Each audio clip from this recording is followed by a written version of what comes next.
Сәлем барлықтарыңызға. Бүгін сіздерге ақпараттық сабақ, яғни тендер туралы кішкене жаңадан бастап келе жатқан қатысушыларға немесе білімі таяз қатысушыларға ақпарат беріп өтсем деймін. Қазақша тілде, өйткені ютубта көбінесе орысша ақпараттың барлығы, сондықтан түсінікті болу үшін барлығын сіздерге көрсетіп, түсіндіріп көрсететін боламын. Енді қазір мен экранымды ашамын өзімнің. Так, дополнительно поделиться. Ең алдымен ең үлкен площадка, заказчиктары көп және тауарға, қызметке, жұмысқа сұранысы өте көп площадка, ол Козаков.кз деп аталады. Бұл жерде мемлекеттік мекемелер, жартылай мемлекеттік мекемелер өзіне қажетті тауарларын, жұмыстарын, қызметтерін әртүрлі сатып алу жолдарымен алып отырады. Сатып алу жолының 5 түрі бар. Оны қазір мен көрсетемін. Ең алдымен ол сатып алу жолы түріне кірмес бұрын сіздерде осы Козаков порталына жеке кәсіпкер ретінде, яғни ИП ретінде тіркелу керексіздер. Немесе ТО жауапкершілігі шектеулі серіктестік ретінде тіркелу керексіздер. Одан соң сіздер регистрация жасап болғаннан кейін, әрине, біз ең алдымен тендер іздеп бастаймыз. Өйткені сіздің мақсатыңыз тендерға қатысу, табыс табу, ұту. Бұл жақта бағамен сатып алынады, яғни баға решающий роль ойнайды. Ең соңғы шешім запрос ценовых приложений деген способ закупки түрі бар. Мен атап өткендей, бірнеше сатып алу түрлерінің біріншісі, қазір көрсетіп жіберем. Ол жерде баға ең жаңағы шешімді баға есептейді. Одан соң екінші ол бізде открытый конкурс, яғни бұл жерде баға ғана емес, құжаттарды өте қатты тексереді. Үшіншісі аукцион, бұл жерде открытый конкурсқа, яғни ашық конкурсқа өте қатты ұқсайды, бірақ бұл жерде заказчик тіпті сіздің ұсынып отырған тауарыңыздың производителін, оның адресына дейін сұрауы мүмкін. Одан соң төртіншісі ол бізде из одного источника, және бесіншісі электронный магазин О-маркет. Яғни заказчиктар өздеріне бірнеше сай келетін сатып алу түрлерін қолданып, өзіне қажеттілерін ала алады. Және бұл сатып алу түрлеріне белгіленіп қойған бір мөлшер бар. Мысалы, ЗЦП баға шешетін жерде заказчик 8000 МРП-ға дейін ғана жариялай алады. Калькуляторды алатын болсақ, калькулятормен есептейтін болсақ, қазір енді 2025 жыл 8000 МРП-ны біз көбейтеміз 3938 теңгеге.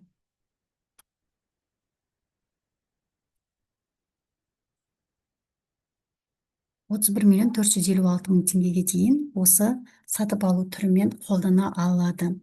Ары қарай уже ашық конкурс, аукцион түрімен қолдана береді, яғни суммасында ол жақта шектеу жоқ. Одан соң электрондық магазин О-маркет, ол жерде 4000 МРП, яғни 15.748.000 теңге дейін.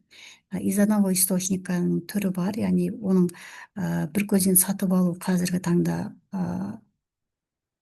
яғни мысалы заказчик өзіне қажетті тауарын біреуден алатын болса, прямой договор жібереді, оған ешқандай конкурстық сатып алу түріне жарияланбайды. Барлығын бірден өзіне қажетті адамына жіберіп, сол жақтан алады. Бірақ оған заказчикта конкретно обоснование болу керек. Бір көзден сатып алуға не үшін жіберген, неге ол конкурстық способ закупкаларымен жарияламаған. Мынау ЗЦП, открытый конкурс, аукцион, О-маркет, олар конкуренттік сатып алу түрлері болып есептелінеді. Сосын тағы бір из одного источника по несостоявшимся закупкам, ол деп отқанымыз уже айтылып тұр. Мысалы, ЗЦП-ға қатысып, сіз бір өзіңіз ғана болып қалсаңыз, ол кезде из одного источника по несостоявшимся закупкам болып, бір өзіңізге заказчик договор жіберуі мүмкін. Егер өзіңіз оған келіспесеңіз, өйткені сіз победитель емессіз, бір өзіңіз ғана қатысып тұрсыз. Сондықтан бұл жерде сіздің ол тендерға қатысуға қатыспауға құқығыңыз бар. Заказчик сізден бағаңызды, обоснование цены деген құжат бар, соны сұратады, яғни сіз ұсынған бағаңызды сол құжатты толтырып жіберу керексіз, сосын екі жақты келісім шарт болады. Ал егер сіз қандай да бір себеппен қатыспайтын болсаңыз, онда бұл способ түріне, из одного источника по несостоявшимся закупкам түріне, онда сіз отказ бере аласыз. Егер сіз ЗЦП-мен қатысып, запрос ценового предложениеға қатысып, тендерді ұтсаңыз, мысалы екі конкуренттік адам болды, сіз және тағы бір адам, бір конкурент болды. Ол кезде сіз жеңсеңіз, сіз победитель боласыз, жеңімпаз. Яғни сіздің жауапкершілігіңіз бұл кезде өте жоғары болады. Сіз келісім шартқа қол қою керек боласыз ұтқан тауарыңызға, және оны жеткізу керек боласыз. Егер ұтып тұрып келісім шартқа қол қоймасаңыз, тауарыңызды жеткізбесеңіз, оған сіз ИП-ңыз, яғни жеке кәсіпкер ретінде тіркелгендіктен, сіз недобросовестный поставщиков тізіміне енесіз, яғни сіз сенімсіз поставщиктар түріне. Сол жаққа сізді 24 айға, яғни 2 жылға заказчик жіберуге құқығы бар. Ол кез келген способ түріне, открытый конкурс болсын, аукцион болсын, маркет болсын, конкуренттік способ түрінде сіз победитель болсаңыз, сіздің жауапкершілігіңіз өте жоғары. Енді егер сіз ЗЦП-да, мысалы, бірінші победитель қандай да бір себеппен қара тізімге кетті, ал сіз енді екінші болып қалдыңыз, второй победитель болып қалдыңыз, ол кезде сіз уже екінші болып тұрғандықтан, ол кезде сіз заказчик сізге келісім шарт жіберемін, сен екінші победительсің десе, ол кезде сіз айтасыз, мен апарып бере алмаймын, ол тауардың бағасына бір себептермен айтсаңыз болады. Не болмаса заказчик сізге өзі хабарласса, сіз екінші победительсіз, әкеле аласыз ба десе, сіз оны апарып беру керексіз, бірақ заказчик екінші победительға договорды жіберуге міндетті. Енді мына жерде біз способ закупкиді, мысалы, ең оңай, ең атышулы бағаны, ең соңғы шешімді баға шешілетін түрі ол ЗЦП. Бұл жерде ЗЦП-ның статусы бізде опубликован және опубликован прием заявок болып, опубликован прием ценовых предложений болу керек. Опубликован мен опубликован прием заявоктың екеуінің айырмашылығы неде? Заказчик ең алдымен тауарға жариялап, конкуренттік түрмен өткізбес бұрын, ең алдымен ол өзінің планы бойынша алатын тауарға бюджеттен ақша бөлінеді, оның план белгіленеді. Ол отдельный тема, енді план ол заказчиктардың сабағы, ол өздерінің проблемасы, былайша айтқанда план жүктейді. Сол планы бойынша ол ең алдымен дайындалады, порталға алдын ала публикация жасап қояды. Публикация 2 күнге жарияланады, жарияланып болғаннан кейін оны 2 күнге бағасын қабылдауға прием ценовых предложений, уже поставщиктар опубликован болған кезде алдын ала дайындалады, дайындалмайтындар да бар, бірден прием болған кезде қатыса береді, прием басталғаннан кейін уже бағасын ұсынып қатыса береді, найти дейді. Енді сіздер заказчик, поставщик ретінде, қазір мына жерде қарайық, любой бір тауарды алайықшы, мысалы, міне вафли, продукты питания, ашып қараймыз. Опубликован деп тұр, міне, срок начала приема заявок үші, срок окончания 10 дейді. Так, опубликовано. Яғни прием заявок үшіне,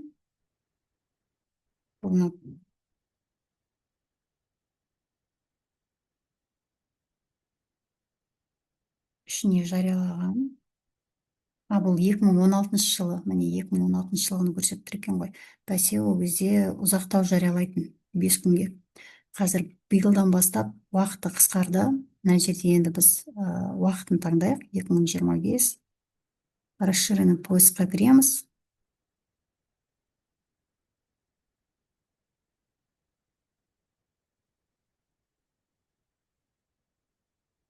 Август айын таңдаймыз. Например, қазір бізде бүгін 14-10 и окончание по 15 деген сияқты. Найти. міне 2025-те таңдап алдық.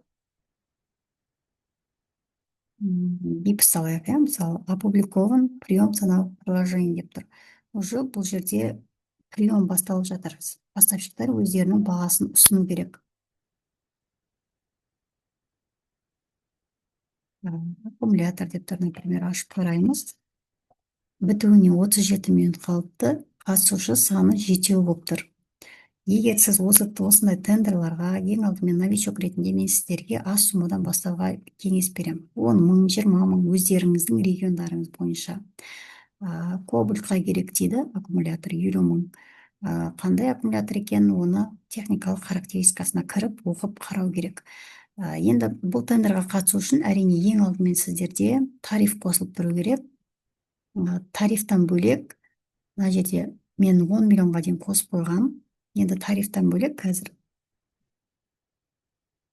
міне мына жерде оплатить услугу деп ИП-ның счетынан немесе міндетті түрде ТО-ның счетынан тариф төлеу керек болады. Енді 39.320 ол 10 МРП, яғни 10 миллионға дейін. Ал егер сіздер новичок болсаңыздар, 1 миллионға дейін қосып қойсаңыздар болады. Оплатить услугу деп басқан кезде тарифтің түрлері шығып тұрады. Міне 3.932 теңге 1 миллионға дейін. Егер сіздерде мысалы акиматтан бір договор келді, оның суммасы 1 миллионнан аспайды, сосын тағы қандай бізде бір садиктен сіздерге договор келді, бір мектептен сіздерге договор келді, яғни әртүрлі заказчиктармен жұмыс жасай аласыздар. Просто бір договордың суммасы 1 миллионнан асып кетпесе болды. 800 мың, 200 мың ұтқан тендерларыңызға байланысты сізге договор келе береді. Ал егер 1 миллион 100 мың, 1 миллион 50 мың деген договорларды уже ұтып қалатын болсаңыздар, даже сіздерге оған даже қатысуға мүмкіндік те бермейді. Неге? Өйткені сіздерде 10 миллионға дейін тариф қосылмаған. 1 миллионнан асса уже болды, сіз мынау келесі тарифті қосу керексіз. Бұл тариф жылдың басынан қоссаңыз, ол жылдың аяғына дейін өзінің действовать етеді, былайша айтқанда, орысша айтқанда.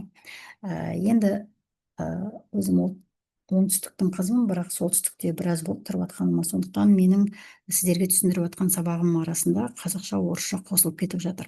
Түсініп аласыздар деген сенімдемін. Енді бұл жерде тариф таңдағаннан кейін міндетті түрде мысалы 50 мыңның тендеріне қатысу үшін сізде ең алдымен осы кошелекта доступная сумма деген жерде тариф қосылып тұру керек. Тарифтан бөлек еще обеспечение заявки 3% қосылып тұру керек. Біз былтырлары осы жылға дейін 1%-бен жұмыс істедік. Биылдан бастап ол 3%. Мысалы 50 мың теңгенің 3%-ын саласыз. 50 мың теңгенің тендеріне қатысу үшін осы жерге қалай тариф төледіңіз, сол тарифті төлеген сияқты сол счетный оплатумен сол реквизиттарға ақшаны тастайсыздар. Сосын ол осы жаққа келіп түседі, доступная сумма болып. Мысалы қазір сол ақша сол счетный оплату демей бірден көрсете салайыншы. Пример ретінде бар. Например, 1 миллионға дейін таңдадыңыздар. 2025 и подтвердить. Да. Ең соңында мына жерде бізде маған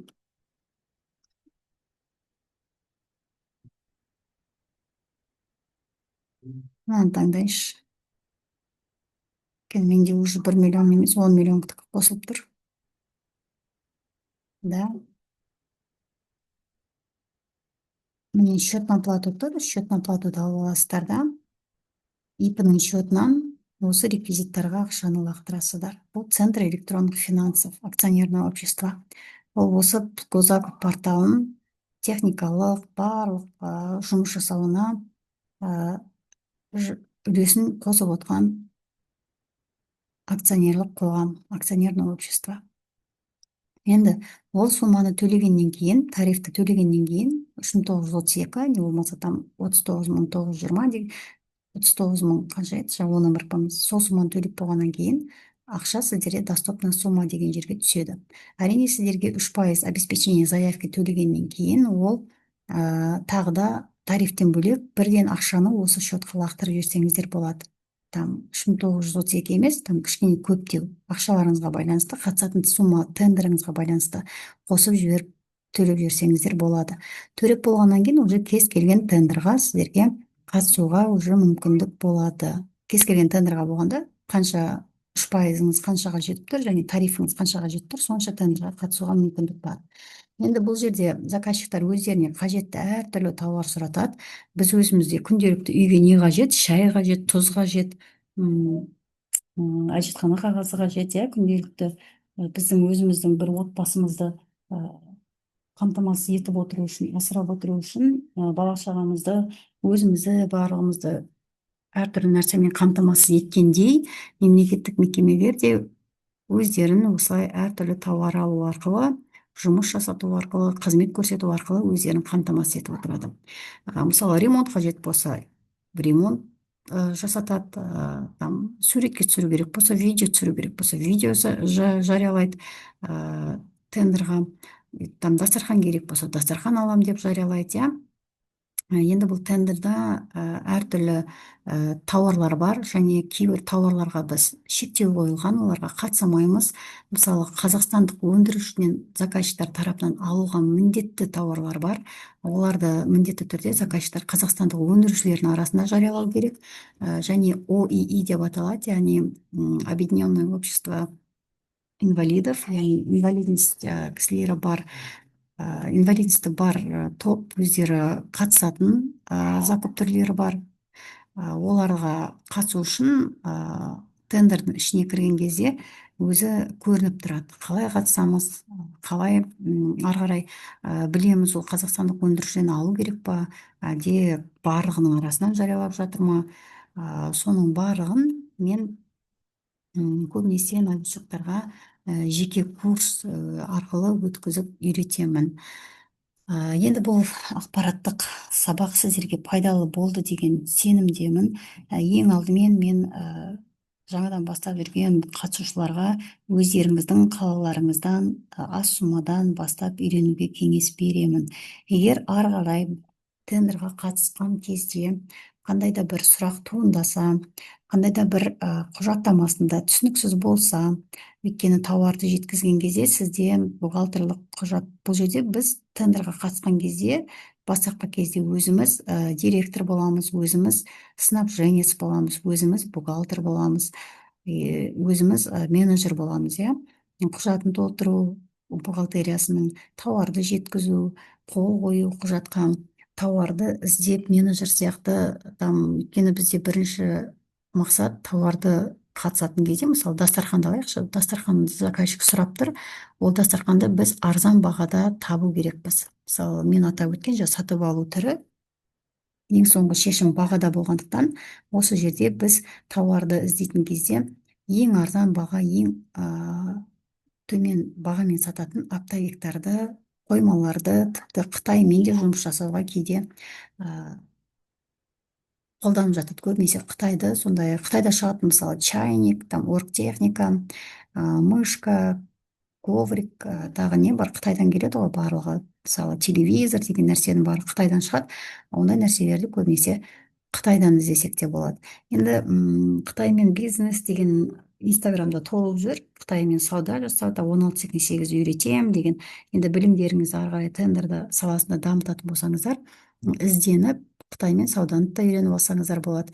1688 ютубта толып жатыр, қалай заказ беру. Мысалы, бір чайникқа қатыстыңыз, ол чайникті сіз Қытайдан таптыңыз, сол Қытайдағы баға сізге тиімді болып тұр Қазақстанға қарағанда, неге сізге оны Қытайдан алдырмасқа, иә. Ең бастысы, бұл жерде сіз заказчикқа тауарыңызды сапасы енді қатты төмен емес, қатты бағасына сай қылып апарып берген жақсы. Одан соң характеристикасы бойынша көбінесе новичоктар өте қатты қиналып жатады. Заказчиктар көрсеткен характеристикамен жеткізу керек. Мысалы, чайник 1,7 литр, там чайниктің төбесінде крышкасында бүйтіп ашатыны болу керек, басып қалған кезде ашатыны болу керек, сосын қосқан кезде ол жанып тұру керек деген сияқты әртүрлі характеристикамен заказчик қойып қояды. Сіздер соны анықтап, тамырын басып тұрып, анау техникалық характеристикасын былайша айтқанда қандай тауар сұрап тұрғанын сезіп, көріп, иіскеп неше түрлі сөз қолданамын, енді мен сіздерге түсінікті болу үшін анықтап барып қатысу керекпіз. Тендерға қатыспас бұрын бір енді басқа кісілер бар, тендерға ойланбай қатыса салады, все, мен түсінікті қандай товар екен таптым болды да, ұтқаннан кейін уже оказывается, онымен бірге чайникпен бірге, оказывается, оның шнуры 3 метр болу керек екен ғой, менің іздеп тапқан чайнигім шнуры там 50 сантиметр деген сияқты тізелерін ұрып тұрып өкініп жатады. Сондықтан техникалық характеристикасын міндетті түрде қарап, қадағалап барып қатысыңыздар.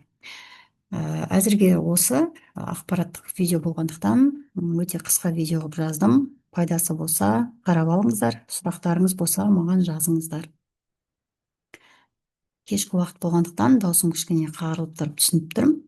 Примерно бір 25 минуттық сабақ болды. Өздеріңізге пайдалы болса, осы видеоны қолдансаңыздар болады. Егер тендер саласында мен новичокпын, енді бастағым келіп жүр, сұрақтарым бар, консультация қажет, не болмаса полное сопровождение керек десеңіздер, өзі маған жазыңыздар. Мен осы уақытқа дейін жүріп келген өзімнің барлық тәжірибеммен бөлісемін.